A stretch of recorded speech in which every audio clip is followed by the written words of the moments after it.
Hi, welcome to our Ophir. ഇന്നത്തെ flower arrangement ഇത് വെച്ചിട്ടാണ് അല്പം സൂക്ഷിക്കണം എന്നേ ഉള്ളൂ. ഇത് ഭയങ്കര മുള്ളൊക്കെ ആയതുകൊണ്ട്, മഴയൊക്കെ ആയതുകൊണ്ട് മുറ്റത്തൊക്കെ ഒന്ന് ഇറങ്ങി നടന്നപ്പം കിട്ടിയതാണ്. അപ്പം ഇത് വെച്ചിട്ട് നമുക്കെല്ലാം സെപ്പറേറ്റ് ചെയ്തെടുത്തിട്ട് നമുക്ക് ഇന്നത്തെ ഫ്ലവർ അറേഞ്ച്മെൻറ്റ് ചെയ്യാം. ഇതിൻ്റെ പ്രത്യേകത വെച്ചാൽ ഇത് പണ്ട് കാലത്ത് ഒരുപാട് യൂസ് ചെയ്തിരുന്ന ലീവ്സാണ്. ഇതിപ്പം പണ്ടൊക്കെ വീടുകൾ വളർത്തിയിരുന്നു, ഇപ്പോൾ വളർത്തൊന്നും വേണ്ട. അവിടെ ഇവിടെ ഇത് എത്ര വെട്ടിക്കളഞ്ഞാലും ഇത് വീണ്ടും വീണ്ടും മുളച്ചു വരും. പിന്നെ ഇത് ഭയങ്കര മുള്ളൊക്കെ ഉള്ളതുകൊണ്ട് നമുക്ക് കുറച്ച് നമ്മൾ സൂക്ഷിക്കണം എന്നേ ഉള്ളൂ. ഇപ്രാവശ്യം എപ്പോഴത്തെ പോലെ റെഡ്, ഓറഞ്ച്, വയലറ്റ് അങ്ങനെയുള്ള വലിയ വലിയ ബ്രൈറ്റ് കളേഴ്സ് അല്ല, പക്ഷെ വേറൊരു ബ്രൈറ്റ് കളറാണ്. യെല്ലോ ആണ് ഇപ്രാവശ്യത്തെ കളറ്. അപ്പോൾ യെല്ലോയും ഗ്രീനും കോമ്പിനേഷൻ വെച്ചിട്ടാണ് നമ്മൾ ഇപ്രാവശ്യം ഫ്ലവർ അറേഞ്ച്മെൻറ്റ് ചെയ്യാൻ പോകുന്നത്. അപ്പോൾ നിങ്ങൾക്ക് സംശയം ഉണ്ടാവും, ഈ പൂവൊക്കെ എൻ്റെ വീട്ടിലുണ്ടായ പൂവാണെന്ന്. ഒരിക്കലും അല്ല, ഞാനിത് ഫ്ലവർ ഷോപ്പിൽ നിന്ന് വാങ്ങിച്ചതാണ്. പിന്നെ ലീവ്സ് മാത്രം നമ്മൾ ഇങ്ങനെ പറമ്പിലൂടെയൊക്കെ മുറ്റത്തിലൂടെ നടക്കുമ്പോൾ അവിടെ ഇവിടെ കാണുന്ന യൂസ്ഫുൾ ആയിട്ടുള്ള ലീവ്സൊക്കെ നമ്മൾ ഉപയോഗിക്കുന്നു എന്ന് മാത്രമേ ഉള്ളൂ. അപ്പോൾ നമുക്ക് ഫ്ലവർ അറേഞ്ച്മെൻറ്റിലേക്ക് കിടക്കാം. അപ്പോൾ നമ്മുടെ കയ്യിൽ കുറച്ച് ലീവ്സേ ഉള്ളൂ. ഈ ലീവ്സ് കൊണ്ട് നമുക്ക് നല്ലപോലെ തിങ്ങി നിറഞ്ഞു നിൽക്കുന്നൊരു ഫീൽ ക്രിയേറ്റ് ചെയ്യണം. അതായത് കാട് പോലെ നിൽക്കുന്നൊരു ഫീൽ ക്രിയേറ്റ് ചെയ്യണം. അത്രയാണ് നമുക്ക് വേണ്ടത്. അപ്പോൾ ഞാൻ ഇത് ഓരോ ലീവ്സും എടുത്തതിന് ശേഷം അത് സിംഗിളായിട്ട് വെക്കാതെ ഞാൻ ചെയ്യുന്നതെന്ന് വെച്ച് കഴിഞ്ഞാൽ 2 എഡ്ജും കൂടി അതിലോട്ട് വെക്കുകയാണ്. അപ്പോൾ നമുക്ക് കുറച്ച് ലീവ്സ് കൊണ്ട് തന്നെ കുറച്ച് നല്ല ഫില്ല് ചെയ്യുന്നൊരു പ്രതീതി നമുക്ക് ക്രിയേറ്റ് ചെയ്യാൻ പറ്റും.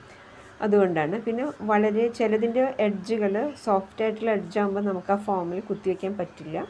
അങ്ങനെയുള്ളത് ഞാൻ അവിടെ ഓൾറെഡി ഉള്ള നമ്മൾ വെച്ചിട്ടുള്ള ലീവ്സിലോട്ട് അത് കണക്ട് ചെയ്ത് വെക്കുകയാണ് ചെയ്യുന്നത്.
ഫ്ലവർ അറേഞ്ച്മെൻറ്റ് റെഡി ആയിട്ടുണ്ട്. യെല്ലോ, ഗ്രീൻ, മുഴുവൻ മുള്ളാണ്. എല്ലാത്തിലും മുള്ളുണ്ട്. ലീഫിലും മുള്ളുണ്ട്, റോസിലും മുള്ളുണ്ട്, ഫുൾ മുള്ളാണ്. ചെയ്യുമ്പോൾ നിങ്ങളുടെ കൈയൊക്കെ നിങ്ങൾ ശ്രദ്ധിച്ചേക്കണം. പിന്നെ മുള്ളാണെങ്കിലും എന്താണ് ജീവിതം പോലെ തന്നെ. സോ വീണ്ടും മറ്റു കൊച്ചു വീഡിയോസായിട്ട് വരാം. അതുവരേക്ക് ടേക്ക് കെയർ.